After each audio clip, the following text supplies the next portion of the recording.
Now, our next speaker, who I'm pleased to introduce, is Randy Hold.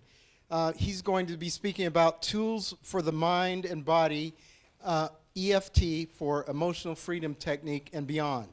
Randy Hold is a core healing therapist, which is a unique blend of clinical hypnotherapy with advanced EFT, emotional freedom technique, and various other tools, including therapeutic shaking. I don't know what that is, so I'm curious to... Yeah. Okay. This sounds like fun. Yeah, okay. He has taught his unique blend of tools to clients and healers from all over the world. He has a private practice in Mountain View where he helps people over the most difficult challenges. He's dedicated years exploring various ways to help people heal themselves. With that, I introduce Randy Hold. Thank you very much. Thank you for turning up my mic. Okay, now how do you follow up? First of all, the doctor's talk. What a wonderful talk, right? Cool. So we're already smart enough. We already got the smartness for tonight. And then the laugh. You got to start off with a laugh. I appreciate that. Thank you very much.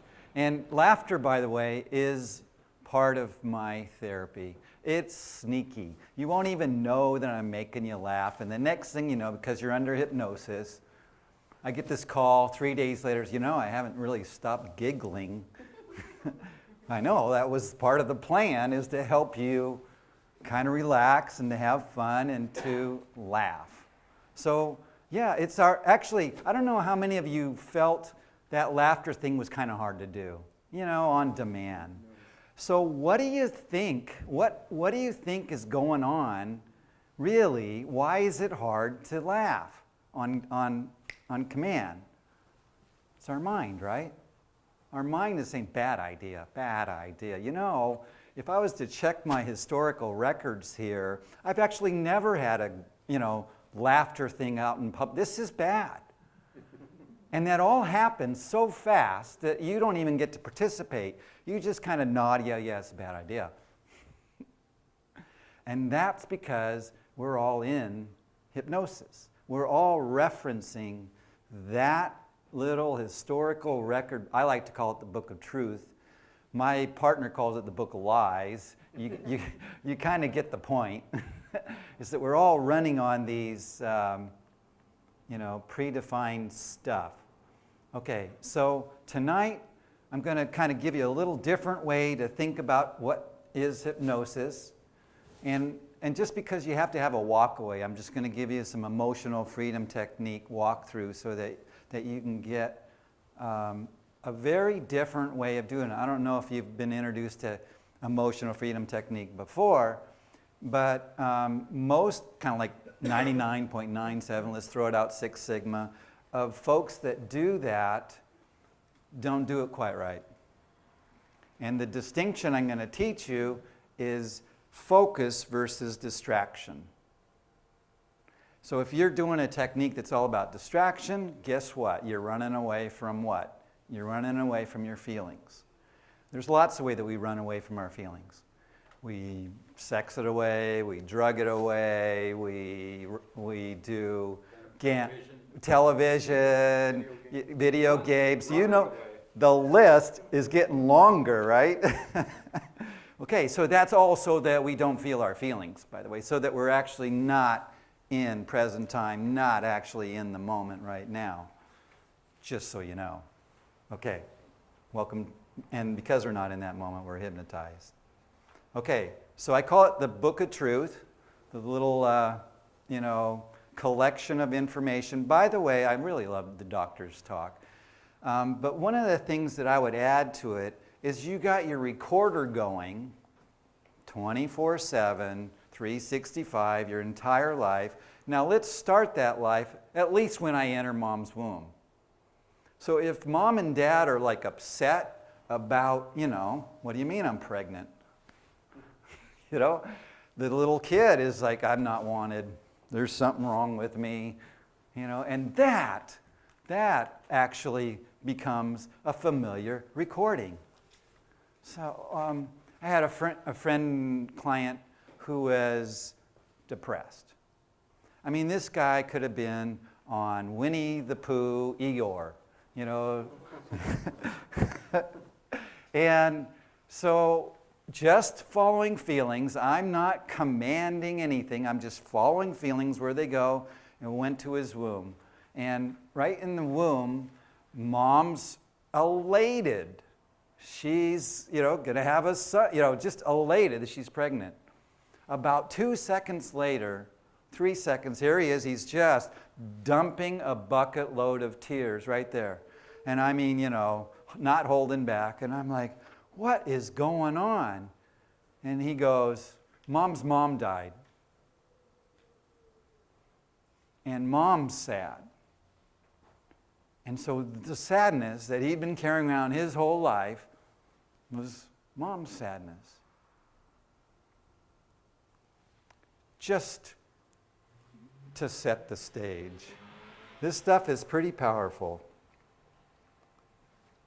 Okay, definition time. Most of us don't know what hypnosis is, and that's not your fault. Maybe you watched television, maybe you went to a Vegas show, you saw that chicken thing, you have a pretty good preconceived idea of what hypnosis is. I purposely went out on the internet and dutifully cut and paste some kind of a definition from our internet. And don't even bother reading it, because it's not accurate, it's not right, but it does talk about, we're going to go into some a sleep-like state or condition, So actually, that's describing when I see it. It's not defining what it is. Okay, which is, by the way, what you learn whenever you go to hypnosis school. You learn to recognize when somebody's in a deep somnambulistic state, but you don't really know what the heck it is. Okay, so the second one, official government definition, is actually usable. I know, could you imagine? Okay, so that is bypass of your critical faculty and selected focused attention. All right, so let me break it down for you. Critical faculty. Let me put it in English. Your BS detector. Your skeptic. Your guard. Your guard. And what's that guard's job to do? The guard is all about, no, I'm going to check the book of truth. If it's not in there, I reject it. That's its job. So when things are not familiar, it doesn't go in. Even when it's something like love, which by the way is just a 4-letter word that we all have a different definition for, you can't just put it in there by saying, love, love, love, love, love. I had a client once who was seeing me for a relationship challenge, and she'd been in an abusive relationship after abusive relationship after abusive relationship. She just wanted it to end, wanted to stop the cycle. Maybe hypnosis will help. We went back to a scene, and the scene was Dad's teaching her how to tell time. Remember those little plastic, turn the big hands on the 2 and the little hands on the whatever? Okay, so Dad was kind of, being a dad, making sure she got it right. And so every time that she got it wrong, he would put her over his knee, he would spank her, and then he would make her say, I know my daddy loves me. Sort of the kiss of death. And by the way, you hear a lot of stuff in my office.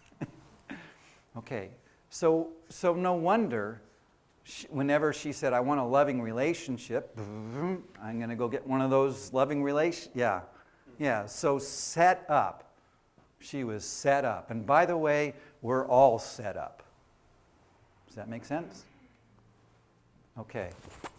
So, and then I have one more definition of what hypnosis is. And that is simply shifting from our analytical, logical side of our mind to our feeling and emotional side of our mind. So, keep that in mind. Shifting from thinking mind to feeling mind. Okay, with that, now I'm going to have to put my glasses on. Uh-oh, yeah, okay. Use that. What happened? Where'd it go? There it is, right there. Right. So, recognize this. Of course, you can try to deny it, but recognize this. Which mind do you think the participants in this situation are in? They're in their feeling mind. So my point here is they're in hypnosis. That's why what you say sounds like a recording. And by the way, that, when you're in that state, what's happening to our body? It's getting flooded with what? Cortisol, adrenaline. You're going down. You're going down. So that's not a good thing. Okay, does that make sense? Okay, so I am hypnotized when I go into one of those things. So by the way, of course, since that's the truth, therefore you're innocent. For all those things that were ever said, they certainly were not coming from my clear thinking mind. Okay. I love this graphic. Okay, so this is an important concept too. Two moms are watching their kids play in the sandbox jungle gym area, and in comes a German Shepherd puppy. And the puppy is just a puppy. And within 2 nanoseconds, the moms, because they're good moms, rescue the toddlers. Mom A brings their toddler over to the bench and says, "Did you see the teeth on that thing? I saved you from the jaws of death. Watch out for those things." What's going on? Record, record, record, record, record. Okay. Mom B goes to the other park bench. Actually, she goes back down to the sand and she goes, "Look at that dog. I think it's just a puppy." You can tell the tail's wagging. Within a minute or two, they got the dog, they're rubbing the belly. Oh, look it is friendly. 20 years later, those two are walking down the sidewalk. Toddler A, who we'll call Anne, notices a speck, which happens to be a poodle, hundreds of yards away, and she says to her friend, we'll call her Beth, "Can we go on another route? Can we go a different direction?" So what's happening? What's happening? She's getting alerted, right? She's just getting the warning signals, the triggers, the not safe alert. And then she's just, okay, I'm feeling that anxious feeling inside. And so therefore, what's going on? And so she goes from there. Make sense? My point is that it's not what happened. Both kids experienced the dog episode. It's how we make sense out of it. Okay? By the way, that also gives us the freedom to make sense out of anything that's happened in your past differently.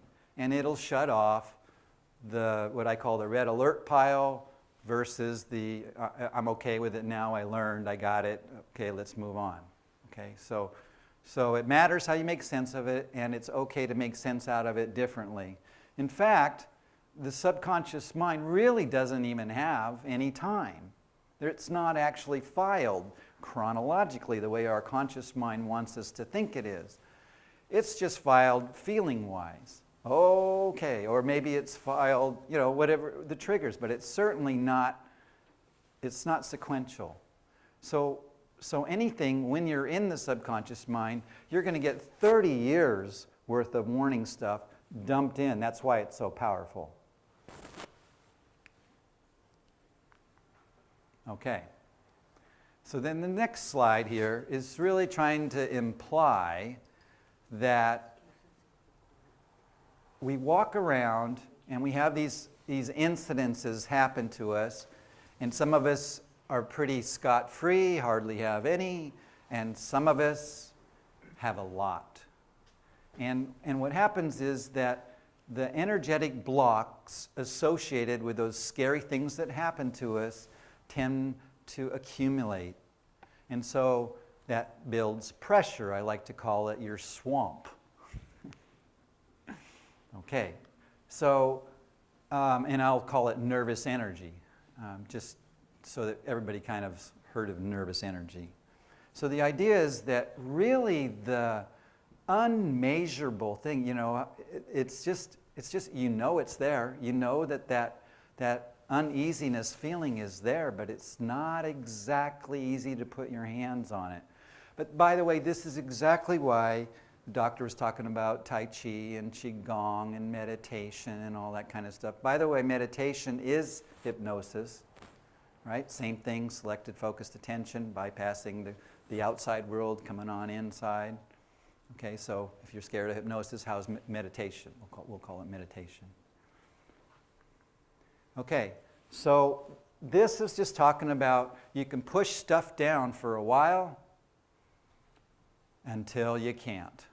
And it's kind of like dealing with that beach ball in the pool. You just push down, push down, push down. And maybe that's what happens in that argument stuff. I can ignore that, I can ignore that, I can't ignore it anymore.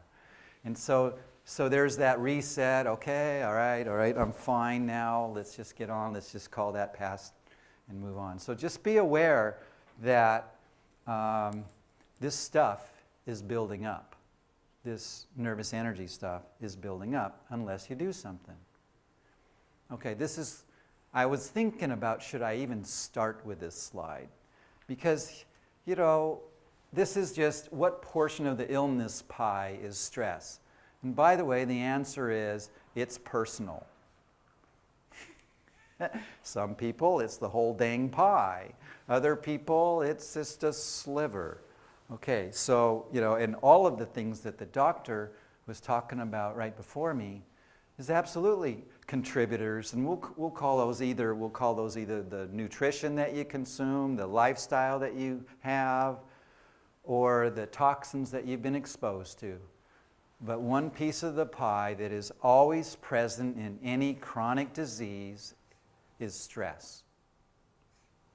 The good news is that because that's true, that means we can surgically figure out what we need to address in order to restore your body back to balance. Okay, maybe you've heard of, maybe you personally have decided, okay, well, I know I feel better when I run. Or I know I feel better when I exercise. Or I know I feel better when I fill in the blank. You start, he's got me on a leash. You start doing that because it makes you feel better. But the question is, what happens when you stop? And oftentimes, maybe about a week or two goes by and you're like, I got to go running. I got to do something so I can feel better. And that's that first level. I just call the whole block there circulation. The second level is welcome to that world that the doctor talked about, is the Tai Chi, the meditation. What I'm going to show you tonight is EFT. The energy healing modalities that are out there. So there are folks that are very good at this stuff that help you get your, we'll call it nervous energy, but it's also referred to as chi, all that stuff flowing again. Acupuncture's in here, Reiki's in here, breathing's in here, and my favorite, Therapeutic Shaking is in here. Which, stay tuned, there's more to come. All right. But what's going on there is that even that stuff is cyclical. Even that stuff is like, if you don't do your Tai Chi, or if you don't do your Qigong, You're going to not feel right, so they're really into that stuff. No matter how you bend and turn into a pretzel, if you don't keep doing it, if you don't keep doing whatever, even the acupuncture guys, if they, stuff comes back. So it begs the question, so what else? What else?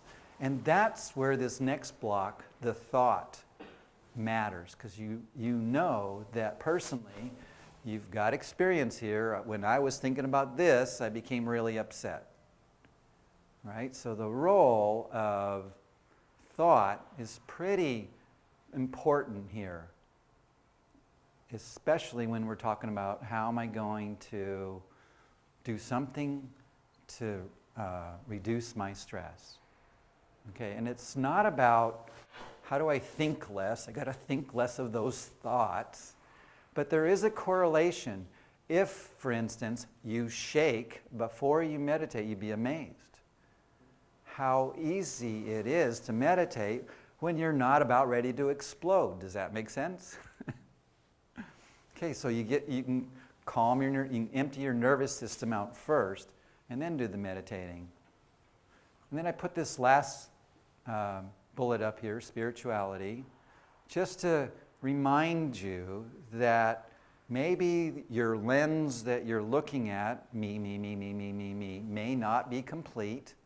And so as you go off and get different lenses on how to look at stuff, perhaps you feel less stressful as you look at the world through the lens of love. So that's the piece that spirituality plays in all this. Okay, so far so good? Makes sense? All right.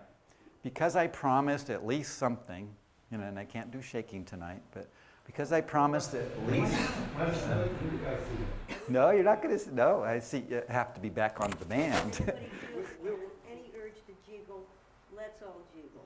It's all this isn't right. If you feel it... All right, I'll talk about the shaking. Yeah, I could talk about the shaking, but it's just not really quite right. So the baby shaking, let's just, step one in shaking, is exactly what Susan's doing. It's the, and we all, yeah, exactly. If you're a shaker, shake your leg. If you remember, first of all, there's a lot of research, a lot of psychologists that have kind of figured out, oh wait, I got to do something about this energy stuff. So again, it's not an original thing, it's just how you blend it all together. But one of the pieces, it's really interesting, universally, it doesn't matter what continent, whatever, universally, we've all culturally been taught not to shake. You know that to be true.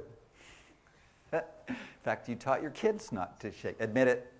When I grew up, they said it was a form of masturbation. Exactly. Or you're going to go blind, or... Okay, so what I'm... Paying attention to the teacher. Exactly. And, in those days, you would get it, too. I distinctly remember third grade that I had one of those fold-up desks things, third grade. You could easily get your leg going there. Okay. So what's going on with that is that our bodies are meant to clear out. They're designed to clear out our nervous system just like every other animal in the animal kingdom through shaking. That's the deal. Okay, so culturally we've been taught not to shake, and so tonight's little gimme is all you have to do is you're kind of on search for what I call the sweet spot or the trigger point there, is raise your heel up a couple inches and see if and give it a little encouragement. Go ahead, and I want to see everybody making an effort here, because you need to know this is actually a good thing. This is gonna, what I call lower your, it's gonna help you drain your swamp. So, undrained swamp, bad things happen. Drained swamp, you're fine. Okay, so we're feeling empowered. We're feeling invited to do the shaking thing by lifting our knees. Go ahead. I mean, Do you want to teach this on the 6th? I could teach this on the 6th, Okay. only by popular request or demand. You know, it's, In addition to hosting the self-care meetup,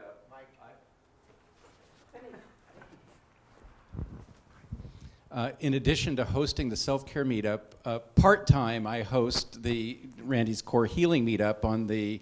It's on a Wednesday evening, Right. and the next one I'm doing is on the 6th of April. Right. And if by popular demand, if you show up and you force him to teach you therapeutic shaking, he'll do that. We have a bunch of extra yoga mats and a den that we can spread out in. It just means that everybody has to be on their back in order to do this, and there's a limited amount of geography in my den. But so we could do that on the 6th. Absolutely. If you're interested. Absolutely. Thank you, Steve. And other things that I teach. So I teach 3 things at that particular meetup. I teach this tapping. I teach the shaking, and I teach what I call a personal affirmation, which, by the way, blends with all the rest of your personal work. Because if and that's also, come to the meetup and you'll learn how to do that. What's the name of that meetup? Core Healing Therapy. And that's because you can heal down to your core. All right. So, how many, just a quick show of hands, have been exposed to emotional freedom technique? Lots. Okay. So no wonder nobody wants to. Okay. But what's different is, I think I alluded to it earlier, a distraction method versus a focus method. And I also talked earlier about, well, by the way, all EFT is an induction into hypnosis. It's just this routine thing that's just it's gonna put you into hypnosis. It is physically sending an electrical signal to your limbic part of your brain, which is also facilitating the hypnotic state. So, rules of hypnosis apply, in other words. That's my point. Okay, so all I do, that's just for reference. Yeah, there's the points there. But all I do, actually, when I'm with clients, we do very little tapping. Because I actually invite you to feel your feelings. And I create such safety that they're there, they're gone. They're there, they're gone. And we don't really have to do a whole lot of tapping just because you're into a very particular relaxed place in that hypnotic stuff, but you're also very focused on that feeling, the one that you said that you felt at the thought of whatever it was that you were feeling. So my invitation to you right now is just to kind of think about something that sort of upsets you. Just kind of, not the elections. I don't have all night here, Okay, so something that sort of bothers you. Now, for the first round, we're going to try it the distraction way. That means eyes are going to be open and you're just going to be learning where to tap. And you probably already know where to tap, but I usually have clients start by tapping very gently in between their eyebrows with this thought that's triggered this feeling. So take a moment to feel the feeling, okay, so that you can at least tell if it's gone when you're done with that. So there's the first place is in between your eyebrows. Second place is on the side of your eye. Third place is right underneath the eye. I'm trying to get really close to the eye socket, underneath the nose, right on that crease on your chin there. We just completed the face. We could do the other side. It's symmetrical. We could keep going on the face. Doesn't matter. Okay, collarbone, right on the. Wow, we could get some music going. Okay, and then this is a modification I was taught. It's a heart chakra. So I don't do this, but you can. It doesn't doesn't not work. But I do the heart chakra. So that's kind of the upper body. And then the rest is the hands. So I do the thumb, and then just walk right down all the fingers, even though the ring finger doesn't really do anything. It's just a lot easier just to do it.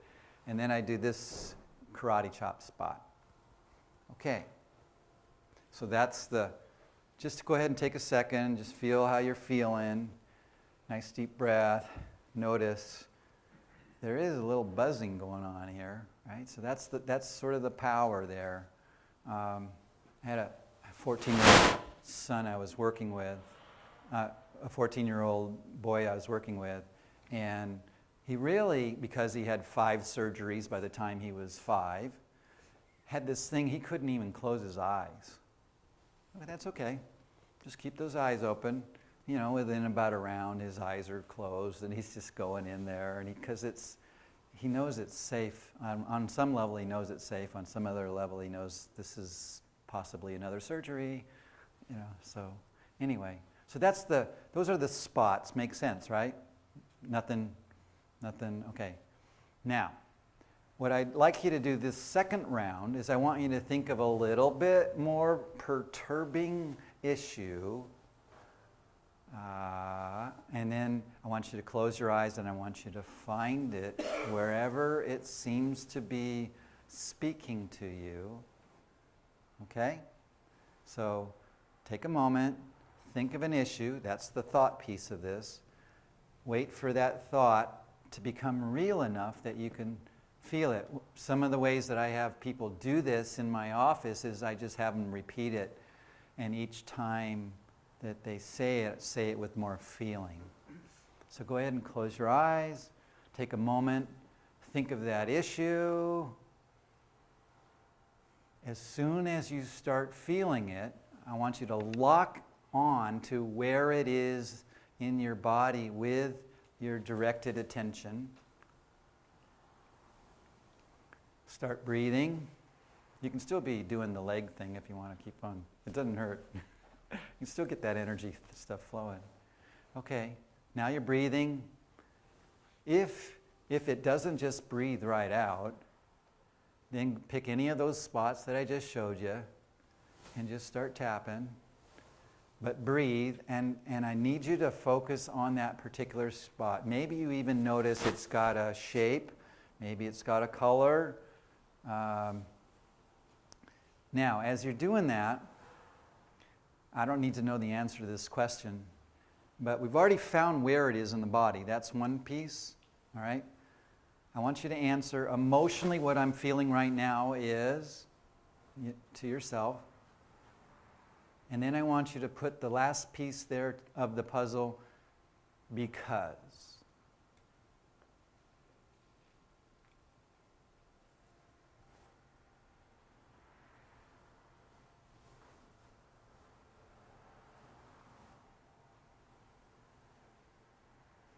Keep breathing. Some of you aren't breathing anymore.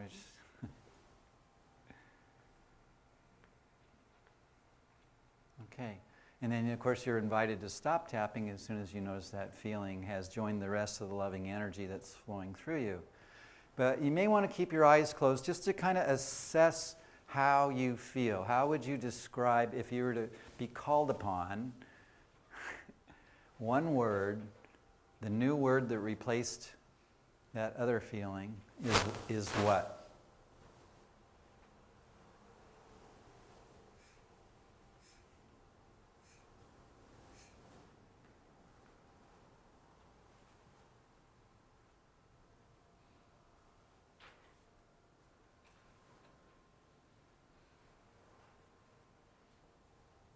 You got the word?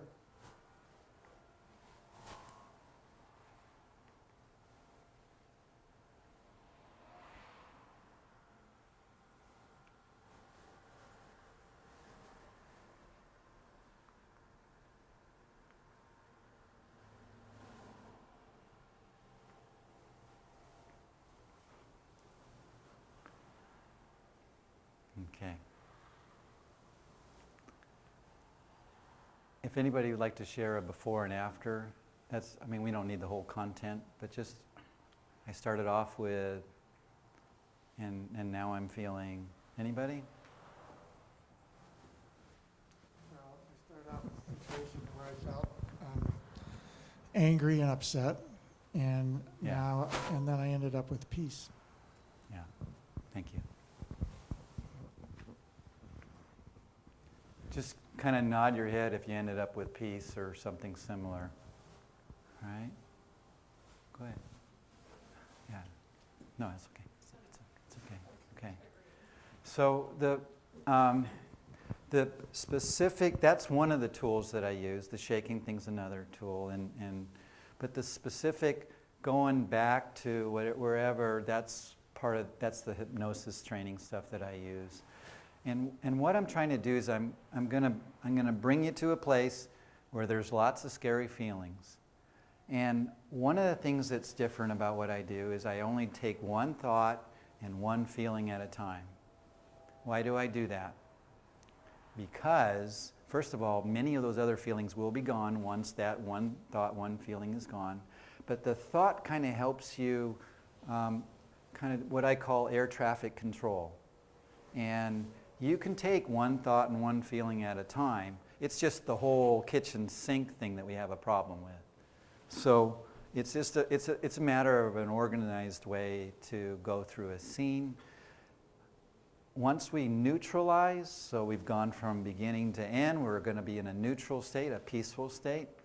That's the only time where you can see it, whatever happened, from a lens of love.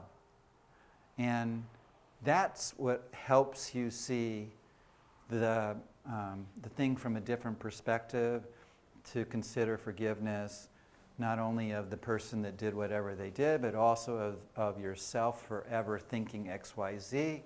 And look at all the lessons you learn. And I'm just going to throw out a negative lessons because we can all relate to it. Boy, I am never going to sound like my dad. And actually, I chose in some of those moments to, in fact, what I'm going to do is I'm going to be exactly opposite of my dad. I'm going to really love the crap out of my kid. So what did my dad do? He set me up for being a good dad. How did I do that? Because I chose, so I can actually find the goodness in anything, whether it's positive or negative. You just can't find that stuff until you're neutral. And since none of us walk around in a neutral state, we walk around in our predefined, whatever's our book of truth that hasn't been cleared out. That's why we have all of the fear, anxiety, and stress. So all of your stress comes from thoughts from your past, from the way you made sense out of it. So let me summarize here. And what I talked about just now, describing my process, that is about unhypnotizing you from whatever untruths you were running your body on. Does that make sense? Okay, so really what I do technically is I unhypnotize you out of the old stuff and I help you formulate something that works for you to move in the direction that you want to move forward in. That's the rewriting of the personal book of truth stuff. The secret to tapping is really that closing your eyes and going inside and finding where it is. And then there's something else I said while I was walking you through. I had you find where it was in your body, so that's the body piece. I had you figure out what emotion you were experiencing, so that's the subconscious mind piece. And I had you capture the thought, that's the conscious mind piece. So if you're doing some kind of therapy that doesn't do all three of those, one of those pieces is still going to be mad that they got left out of the party. And usually it's the body. Usually it's the body that doesn't have a way to clean out the drain, because we've thought it through. We've emoted. But, it's missing that triage thing. Okay, and then the last bullet is in chronic illness, Stress is a causal factor. How much of a factor is personal? Thank you.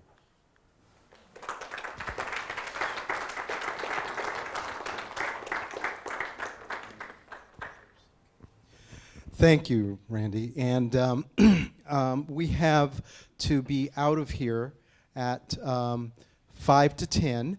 And so, or actually, we need to be out of here soon. I'm getting the cut sign. So, anyway, thank you for everyone for coming. You can mull around and ask Andy more questions, but we do need to be out of here definitely by 5 to 10. Yeah, so you can take it outside.